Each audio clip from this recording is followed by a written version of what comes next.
આ તરફ જામનગરની વાત કરવામાં આવે, હાપા માર્કેટ યાર્ડમાં પણ ચાઇનીઝ લસણનો વિરોધ કરવામાં આવી રહ્યો છે। હાપા માર્કેટ યાર્ડમાં વેપારીઓએ પોતાનો રોષ, પોતાનો વિરોધ વ્યક્ત કર્યો છે। ચાઇનીઝ લસણની આયાત બંધ કરવા માટે માંગ કરવામાં આવી। આજે માર્કેટમાં લસણની હરાજી બંધ રાખીને વિરોધ દર્શાવવામાં આવી રહ્યો છે। આપને જણાવી દઈએ, ગુજરાતમાં ચાઇનીઝ લસણની ઘૂસણખોરીથી આ તરફ ખેડૂતો અને વેપારીઓ સતત વિરોધ દર્શાવી રહ્યા છે ને આજે લસણની હરાજી બંધ રાખવામાં આવી છે। હાપા માર્કેટ યાર્ડના દ્રશ્યો જોઈ રહ્યા છો, જ્યાં મોટી સંખ્યામાં ખેડૂતો અને વેપારીઓ એકઠા થયા છે અને ચાઇનીઝ લસણનો વિરોધ કરવામાં આવી રહ્યો છે। સૂત્રોચ્ચાર સાથે, બેનરો સાથે અહીંયા રોષ પ્રગટ કરવામાં આવી રહ્યો છે।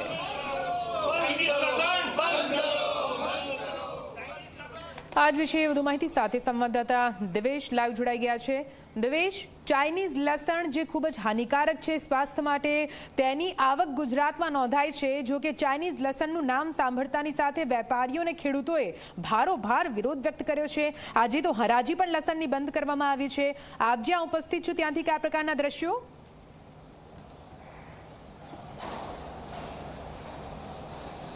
ચોક્કસ નિધિ, ખાસ કરીને જો વાત કરવામાં આવે તો જે સૌરાષ્ટ્ર છે, સૌરાષ્ટ્રના તમામ ખેડૂતો છે, જે વેપારી મંડળ છે તેના દ્વારા નિર્ણય લેવામાં આવ્યો હતો કે જે લસણની હરાજી છે તેના ઉપર આજે હરાજી છે તે પ્રતિબંધ મૂકવામાં આવશે। હરાજી આજના દિવસ માટે બંધ રાખવામાં આવશે।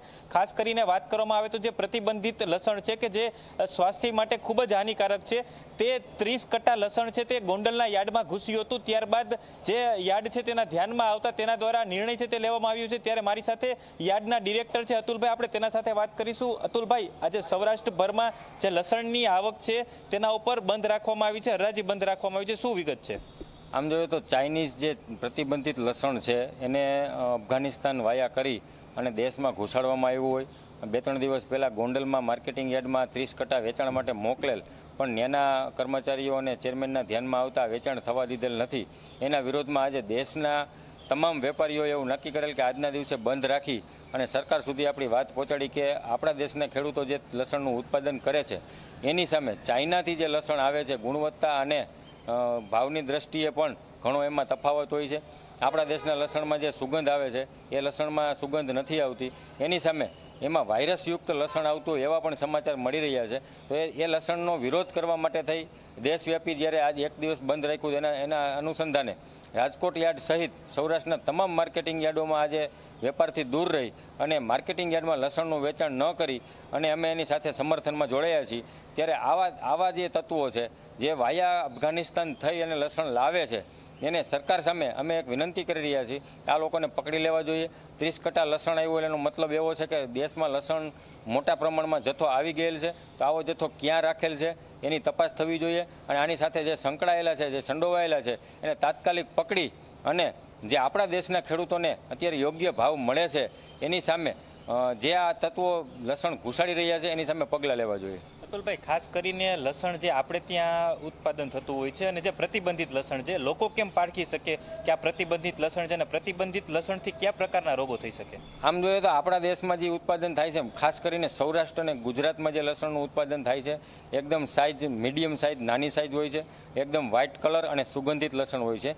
જ્યારે આ બહારથી આવેલું લસણ એમાં સુગંધ કોઈ પ્રકારની આવતી નથી અને મોટો ગાંઠિયો હોય છે ને સફરજન ટાઈપનું લસણ હોય છે ને ગુલાબી કલર એનો હોય છે। એટલે આમ દેખાવમાં સારું લાગે છે પણ ખાવામાં એ ગુણવત્તાની નબળી હોય છે અને અમુક પ્રકારના વાયરસો પણ એમાં હોવાનું સામે આવ્યું છે। તો આવું લસણ કોઈને ન લેવું જોઈએ અને નાગરિકોને પણ અમે અપીલ કરી રહ્યા છીએ કે આવા લસણથી દૂર રહેવું જોઈએ।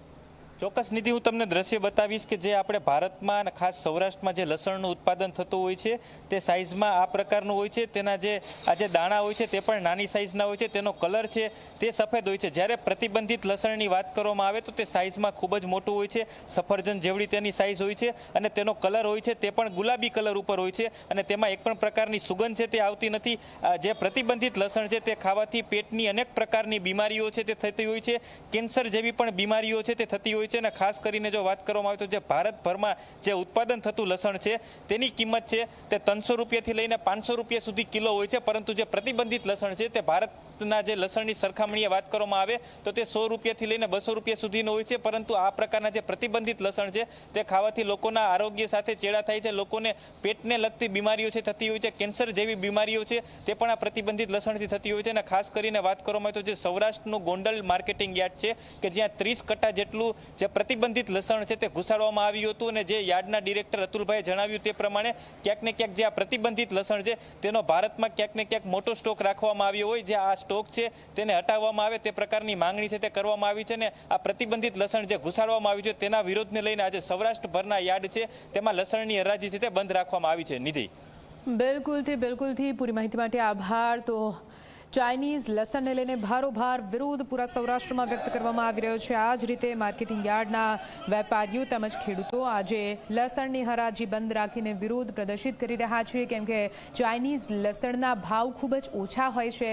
અત્યારે ગુજરાતમાં લસણના ભાવ આસમાને પહોંચ્યા છે. તેની વચ્ચે પૈસા કમાવવા માટે કઈ રીતે ચાઇનીઝ લસણની પણ અહીંયા વેપલો કરવામાં આવી રહ્યો છે તેને લઈને વિરોધ.